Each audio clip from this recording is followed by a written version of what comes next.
All right, Kristen, sounds good. Thank you. Well, first it was the minimum wage hike. Then Albuquerque voters footed the bill for a special election on the late-term abortion ban. Now, if a couple city councilors here get their way, these expensive special elections brought on by petition drives could soon become a thing of the past. City Council Vice President Ken Sanchez here, along with Councilor Brad Winter, are working up a charter amendment that would put an end to special elections.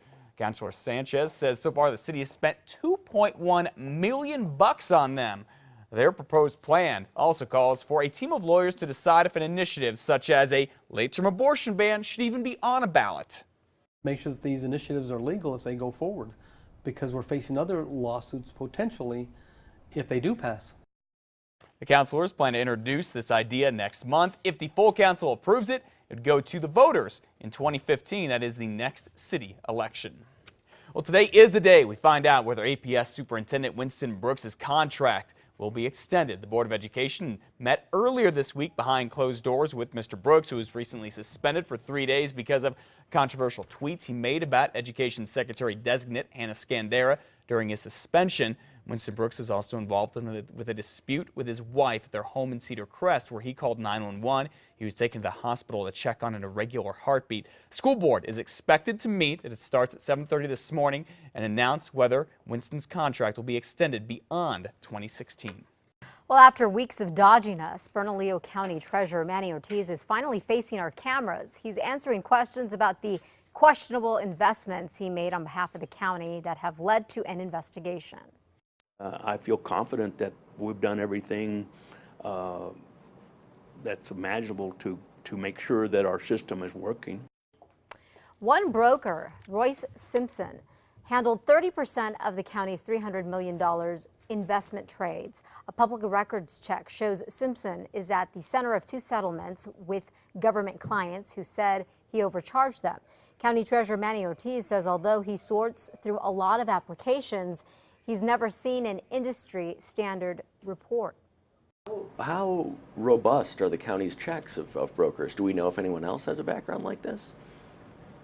You know what, like I say, we review them on an annual basis, but I haven't really seen any of these brokers list that have had a lot of problems. He has a broker's list now and told us he'll consider Simpson's future with the county. At 5:04, you may recall the U.S. Justice Department is still investigating Albuquerque's police department. One of the units being looked at right now is Internal Affairs, which is responsible for investigating the department's own staff. So how well is that unit working? Well, IA, Internal Affairs, is made up of a team of sergeants, a lieutenant, and a commander, and it's not just the use of force that they all look at. They handle everything from officers failing to show up to court to testify, to officers padding time cards or using questionable behavior on traffic stops. News 13's Kim Holland checked into these numbers on special assignment last night. She found that in 2012 alone, IA looked at 228 APD workers. Of those, Internal Affairs found almost 200 had in fact done something wrong. So you ask, what happened to those workers? Well, this is what we found out. 2 resigned, 7 were fired, 14 were given a verbal reprimand, 43 were suspended, and 131 were given a letter of reprimand. Is it a good idea to have a department looking at its own department? Yes, I do. I think it is because we know our department. But APD's Internal Affairs itself may be in line for a shakeup from the federal government. That part of the story you can check out tonight at 9 o'clock on 2 Casa Fox or anytime at KRQE.com.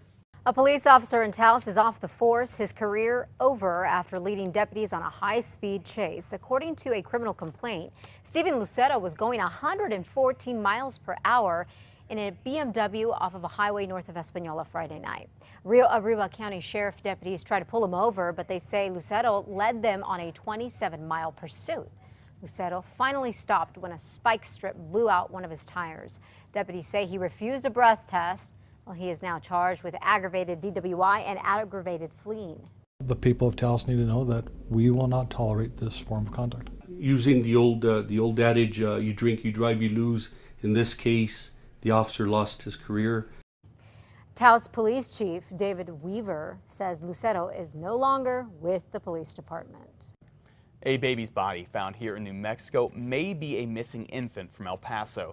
The child's body was found Tuesday near a gas station at Oro Grande. Police believe it's 5-month-old Jackson Ferry. He, his parents, and an older brother vanished on Friday. Their landlord found a suicide note saying the family had money problems. The father, Jeffrey Ferry, is an AWOL soldier from Fort Bliss. Police found him, his wife, and the other child Sunday at a motel in Michigan. All of them are okay. Cops did arrest the parents. The Army took Ferry back to El Paso. A medical examiner here in New Mexico will do an autopsy on that baby's body to confirm who he is and how he died.